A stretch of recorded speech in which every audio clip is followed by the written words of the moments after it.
Welcome back. In the CIA leak case, for the very first time, we're now hearing audio of the man who actually leaked information about Valerie Plame, and we're hearing him do the actual leaking. The tape is filled with revealing details and expletives. Our Brian Todd is watching the case against Vice President Dick Cheney's former Chief of Staff, Louis Scooter Libby. Brian is joining us now live from outside the courthouse in Washington. This is pretty sensational material you're about to share with our viewers, Brian. It is, Wolf. It was part of a very dramatic day of testimony, the defense opening its case. This tape that you're about to hear is part of the central strategy by the defense to portray that some top Washington reporters who knew that administration critic Joe Wilson's wife worked for the CIA did not get that information from the defendant, Louis Scooter Libby. Bob Woodward, the Pulitzer Prize-winning journalist for the Washington Post, testifies today that he had a meeting with the man now identified as the leaker in this case, then Deputy Secretary of State Richard Armitage, on June 13th of 2003. This is the first time that we hear the words from the leaker to Bob Woodward. Here it is. Let's go across that too. Yeah. Let's go up looking into the yellow cake thing. Oh, yeah. There's a pip yet. Yeah. What happened there? They're back together. They knew the yellow cake? Yeah. The CIA is not going to be hurt by this one. I know that's Hadley and Bob Joseph. No, they documented. We've got our documents on it. We're cleaning it up with them.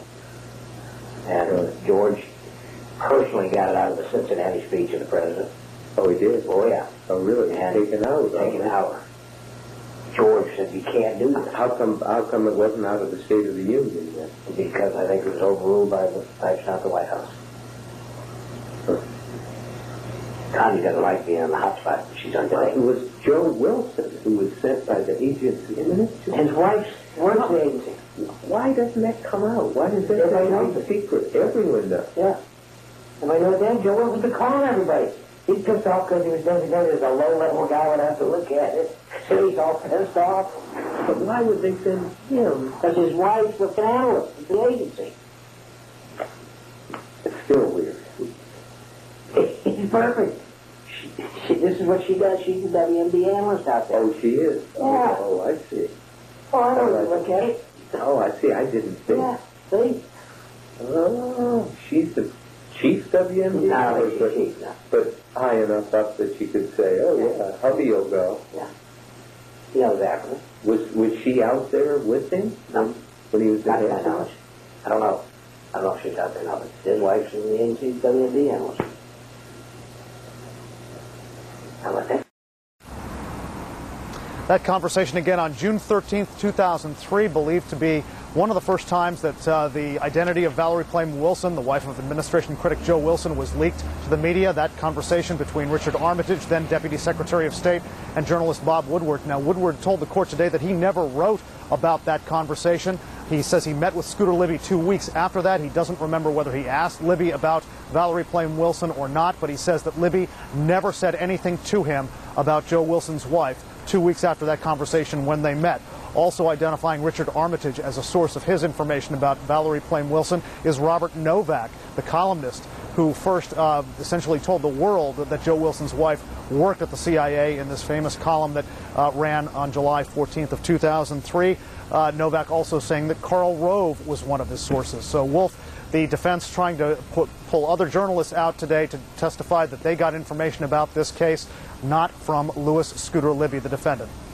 And just to recap, Brian, last week the prosecution rested. Today's the first day that the defense have their opportunity to make their case on behalf of Louis Scooter Libby. What they're trying to do, and correct me if I'm wrong, is to show that Scooter Libby was really the fall guy, the scapegoat for the Bush White House, that they're trying to make him look like the bad guy. And the defense attorneys are trying to show that, you know what, Scooter Libby wasn't the first one who leaked this name of Valerie Plame. It was other officials in the Bush administration.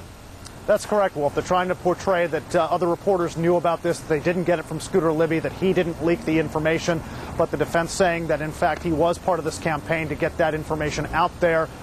He says that Libby claims that he didn't know about this until Tim Russert told him on July 10th of 2003. Russert said that's not true. He never told Libby anything about it. Again, a lot of claims and counterclaims in this case. Very dramatic strategy by the defense saying, look, a lot of reporters knew about this. They didn't get it from Scooter Libby. And it's unclear at this point, a defense attorney said today, unclear at this point whether Libby will testify in his own defense. A pretty smart strategy, especially in the District of Columbia, where there are a lot of Democrats, to make it look like Scooter Libby was the scapegoat or the fall guy for this kind of activity. All right, Brian, we're going to stay on top of this story.